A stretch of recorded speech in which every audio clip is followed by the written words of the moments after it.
महाराष्ट्रातील सर्व जिल्ह्यातील ताज्या बातम्या आणि घडामोडींसाठी सबस्क्राईब करा आपल्या हक्काचे निर्भीड शोध लाईव्ह चॅनल आणि दाबा बेल आयकॉन।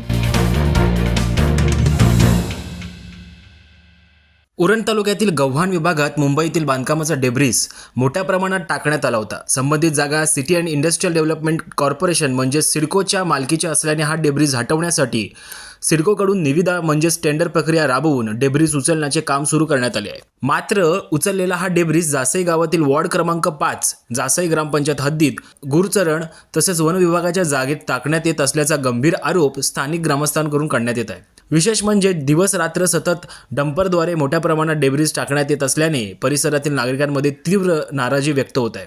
परवानगीशिवाय वन जमिनीवर किंवा सार्वजनिक जागेत बांधकामाचा कचरा टाकणे हे construction and demolition waste management rule 2026 तसेच एन्व्हायरमेंट प्रोटेक्शन ॲक्ट 1986 अंतर्गत नियमांचे उल्लंघन ठरू शकते। या प्रकारामुळे पर्यावरणीय धोका निर्माण होण्याची शक्यता व्यक्त केली जात असून जिल्हाधिकारी रायगड, उपविभागीय अधिकारी पनवेल, वन विभाग अधिकारी पनवेल, प्रदूषण नियंत्रण मंडळाचे अधिकारी तसेच स्थानिक वाहतूक पोलीस अधिकारी यांनी आपापल्या स्तरावर तात्काळ चौकशी करून संबंधितांवर कठोर कारवाई करावी अशी मागणी ग्रामस्थांकडून करण्यात येत आहे। निर्भीड शोधसाठी सुयोग गायकवाड, उरण। महाराष्ट्रातील सर्व जिल्ह्यातील ताज्या बातम्या आणि घडामोडींसाठी सबस्क्राईब करा आपल्या हक्काचे निर्भीड शोध लाईव्ह चॅनल आणि दाबा बेल आयकॉन।